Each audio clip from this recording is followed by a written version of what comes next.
Terbentuknya Orkes Gambang Kromong tak terlepas dari peranan seorang pemimpin komunitas Tionghoa bernama Ni Hokong pada abad ke-18 silam. Atas prakarsanya lah alat musik asal Tiongkok dan alat musik tradisional Indonesia bisa ditampilkan dalam kesenian Gambang Kromong. Gamelan, gendang, dan gong yang identik dengan alat musik tradisional khas pribumi ditampilkan bersama alat musik gesek seperti kongayan, tehian, dan sukong dalam setiap pertunjukan musik Gambang Kromong. Campuran dari kedua unsur budaya itulah yang menjadikan kesenian Gambang Kromong sebagai salah satu wujud nyata akulturasi budaya yang terjadi di Indonesia. Di sini memang ada paduan alat etnis Tionghoa seperti ada kongahian, tehian, sukong gitu kan, dan ada ningnong gitu. Nah, di sini alat-alat gesek ini dari etnis Tionghoa ini sangat penting. Dia gitu kan, dia alat gesek ini ada yang bermelodi seperti itu.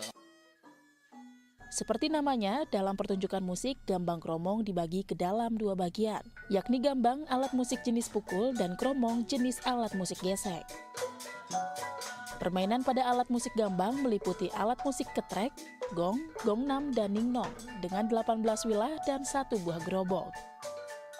Sementara pemain di bagian kromong akan memainkan gendang, kromong selukat, gamelan, kongahian, tehian, dan sukong dengan 10 wilah dan 1 anca. Semuanya secara serentak akan mengikuti setelah gendang membuka pertunjukan musik. Pria asal Betawi yang akrab disapa Bang Junet ini aktif mengajar seni Gambang Kromong kepada 40 muridnya di Sanggar Irama Fanan bersama rekannya Prana Aditya, sang pemilik sanggar. Tak hanya mengajarkan seni Gambang Kromong, Bang Junet juga terbilang sukses sebagai seniman Gambang Kromong yang telah berhasil mempertontonkan seni Gambang Kromong hingga ke Taiwan, Jepang, Maroko, Austria, Turki, dan Jerman.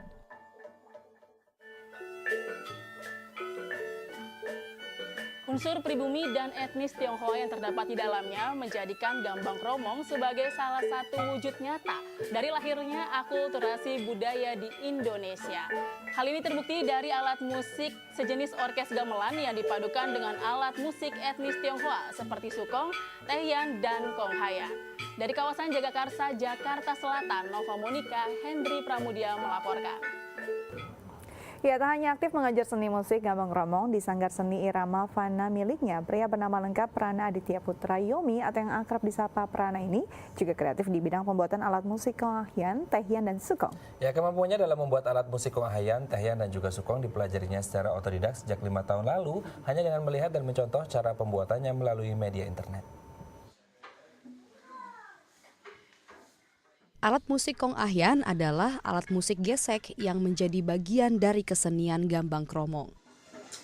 Di Sanggar Seni Irama Fanan, kongahian adalah salah satu alat musik yang dibuat sendiri oleh Prana. Dengan memanfaatkan limbah jenis kayu besi, Prana terlebih dahulu memotong kayu agar mencapai panjang 72 cm.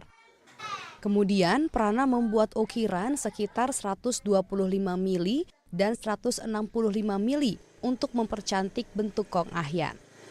Setelah itu, kayu dipahat dan dirapikan dengan menggunakan pisau cutter. Tidak lupa, ciri kongahian terletak pada bagian kepala atau atas.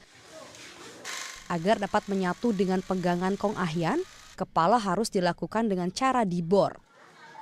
Terakhir, barulah tahap pewarnaan dengan menggunakan cat melamix dan penjemuran selama 10 hingga 20 menit.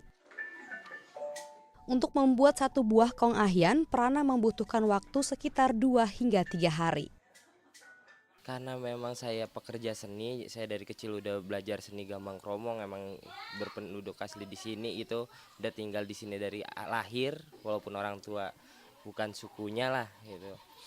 Nah, saya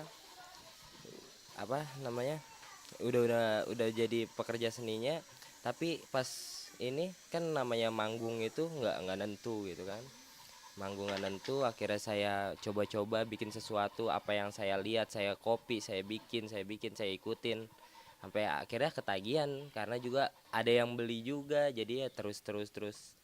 Tak hanya sukses sebagai pemilik sanggar dan pengajar seni gambang kromong, kini pria yang mencintai budaya Betawi sejak kecil ini sukses sebagai pengrajin alat musik Kong Ahyan, tehian, dan sukong. Meski ia baru menembus pasar Jabodetabek, namun sejak tahun 2012 lalu, Prana telah berhasil membuat dan memasarkan 300 buah Kong Ahyan, tehian, dan sukong.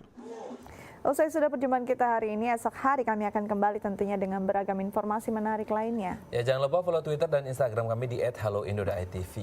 Akhir kata, saya Astia Dika. Dan saya Raden Madlias, mewakili seluruh kru yang bertugas, mohon pamit undur diri. Sampai jumpa dan selamat beraktivitas.